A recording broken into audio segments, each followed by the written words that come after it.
લોકસભાની ચૂંટણીને લઈને પાર્ટી હાઈકમાન્ડ લડવૈયાની યાદી તૈયાર કરવામાં લાગી છે. ભાજપના 11 ઉમેદવાર કોણ હશે અને કોંગ્રેસ ટક્કર માટે કોને મેદાને ઉતારે છે, એના પર સૌ કોઈની મીટ મંડાયેલી છે. પણ ગુજરાતના પોલિટિક્સમાં પક્ષ પલટાની ઉથલપાથલ જોવા મળી રહી છે. અહીંયા દેખાતા હવે ત્યાં દેખાઈ રહ્યા છે અને સાથે જ વાર પલટવારની મોસમ પણ પૂર બહારમાં ખીલી છે. ગુજરાતમાં પોલિટિકલ ઉથલપાથલ, લડવૈયા નક્કી કરવા, પાર્ટીઓની કવાયત, નેતાઓનું ઇધર ઉધર ચાલુ. લોકસભાની ચૂંટણીને લઈને ગુજરાતનું રાજકારણ હાલ સૌથી ગરમ છે. પાર્ટીના હાઈકમાન્ડ ઉમેદવારોના નામ પર મોહર મારવા દિલ્હીમાં મથામણ કરી રહ્યા છે. ભાજપ અને કોંગ્રેસની પહેલી યાદી જાહેર થઈ છે, પણ ભાજપના હજીએ 11 ઉમેદવાર જાહેર થવાના બાકી છે, જ્યારે કોંગ્રેસે ગુજરાત માટે એક પણ ઉમેદવાર જાહેર કર્યો નથી. ગુજરાત માટે ભાજપના 11 ઉમેદવારો કોણ હશે તેની ચર્ચાએ જોર પકડ્યું છે.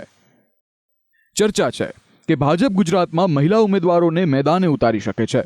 જાતિગત ફેક્ટરને ધ્યાને રાખી મહિલા ઉમેદવારોને ટિકિટ અપાય તેવી ચર્ચા છે. આ સાથે ભાજપનું બ્રહ્માસ્ત્ર ઓપરેશન લોટસ ફૂલ ફ્લેજમાં ચાલી રહ્યું છે. દિગ્ગજોની વિકેટો ખેરવ્યા બાદ ભાજપ કોંગ્રેસના નાનામાં નાના કાર્યકરોને પણ ઉઠાવી રહી હોય તેવું લાગી રહ્યું છે. આજના દિવસમાં 4 જગ્યા પર ઇધર ઉધર જોવા મળ્યું. સી.આર. પાટીલે આણંદમાં યોજેલા ભરતી મેળામાં પેટલાદના પૂર્વ ધારાસભ્ય નિરંજન પટેલને ભાજપની ટોપી અને ખેસ પહેરાવ્યો છે, તો નિરંજન પટેલ સાથે 500 જેટલા કાર્યકરો પણ ભાજપમાં જોડાયા છે. તો તાજામાં ભાજપમાં જોડાયેલા પોરબંદરના પૂર્વ ધારાસભ્ય અર્જુન મોઢવાડિયાએ જિલ્લા કોંગ્રેસમાં મોટું ગાબડું પાડ્યું છે. પોરબંદર જિલ્લા કોંગ્રેસના પ્રમુખ, શહેર પ્રમુખ તેમજ યુથ કોંગ્રેસના આગેવાનોએ રાજીનામા આપ્યા છે. પાટણના સિદ્ધપુરમાં 10થી વધુ સરપંચ અને પૂર્વ સરપંચોએ કેસરિયા કર્યા છે. વલસાડ ઉમરગામમાં કોંગ્રેસના 5 કોર્પોરેટરે કેસરીઓ કરતા ઉમરગામ નગરપાલિકા ભાજપમય બની છે. તો ભાજપ નેતાઓ અને કાર્યકરોને કેસરિયા કરવામાં લાગી છે, તો બીજી બાજુ કોંગ્રેસ રાહુલ ગાંધીની ન્યાય યાત્રા થકી પોતાનો દમખમ દેખાડી રહી છે. રાહુલ ગાંધીની ન્યાય યાત્રાનો ગુજરાતમાં આજે 3જો દિવસ છે. યાત્રા આજે ભરૂચના નેત્રંગમાં પહોંચી હતી, જ્યાં ઇન્ડી ગઠબંધનના ઉમેદવાર ચૈતર વસાવાએ યાત્રાનું સ્વાગત કર્યું હતું. ભરૂચમાં રાહુલની ન્યાય યાત્રા પહોંચી, પણ કોંગ્રેસના દિગ્ગજ નેતાઓ પૈકીના એક સ્વર્ગવાસી અહેમદ પટેલના પરિવારમાં કોઈની હાજરી નહોતી, જે ઘણી સૂચક બની હતી. જેના પર ચૈતર વસાવા બોલ્યા કે કોંગ્રેસના કોઈ કાર્યકર્તા નારાજ નથી, બેઠક જીતીને અહેમદ પટેલને શ્રદ્ધાંજલિ આપીશું. આજે અમે ગઠબંધનમાં છે, અમે સાથે રહીને લડીએ છીએ, તો ભાજપમાં પણ ઘણી ગભરાહટ જોવા મળે છે.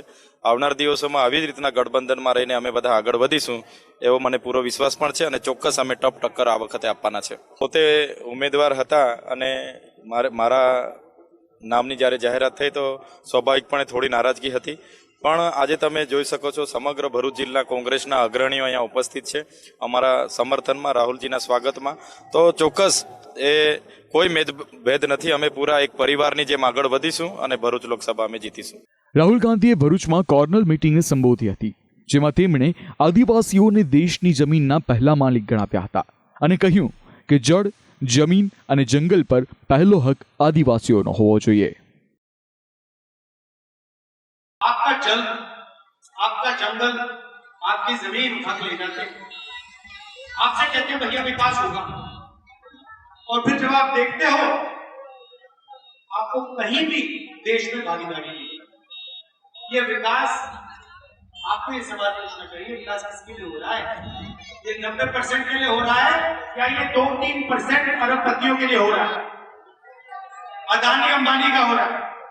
આ બધા વચ્ચે ભાજપના પ્રદેશ પ્રમુખ સી.આર. પાટીલે કોંગ્રેસની ખામ થિયરીને લઈને આકરા પ્રહાર કર્યા હતા.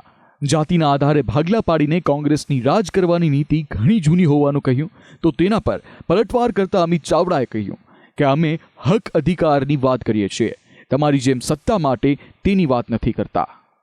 ગુજરાતનો દાખલો આપો. 1984માં કોંગ્રેસના એક મુખ્યમંત્રીએ ત્યારે ખામ થિયરી અપનાવી હતી, પણ એમાં જ્ઞાતિના ભાગલા કર્યા હતા.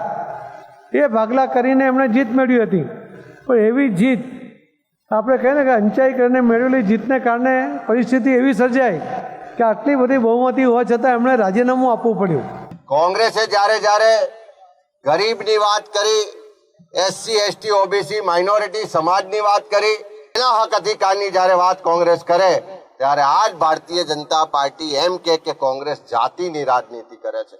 હા, ચોક્કસ અમે ગરીબની રાજનીતિ કરીએ છીએ, ગરીબના હક અધિકારની રાજનીતિ કરીએ છીએ, એના અન્યાયની વાત કરીએ છીએ, એના શોષણની વાત કરીએ છીએ, એના અધિકારની વાત કરીએ છીએ. તમારી જેમ જાતિ કે ધર્મનો સત્તા માટે, મત માટે ઉપયોગ ક્યારેય નથી કરતા. હાલ તો ભાજપ કોંગ્રેસના બળિયા સત્તા માટે બાથે વળગ્યા છે. એક બાજુ ભાજપનું ઓપરેશન લોટસ ચાલી રહ્યું છે, તો બીજી બાજુ કોંગ્રેસની ન્યાય યાત્રા ફરી રહી છે. લડવૈયાઓ નક્કી કરવા પણ ભારે મથામણ જોવા મળી રહી છે. તો કોઈ કહે છે કે કોંગ્રેસ ધુએધારોને મેદાને ઉતારશે, ત્યારે સત્તાના સંગ્રામમાં કોણ મેદાને ઉતરશે અને કોણ બાજી મારશે તે જોવું ઘણું રસપ્રદ રહેશે. બ્યુરો રિપોર્ટ, સંદેશ ન્યૂઝ.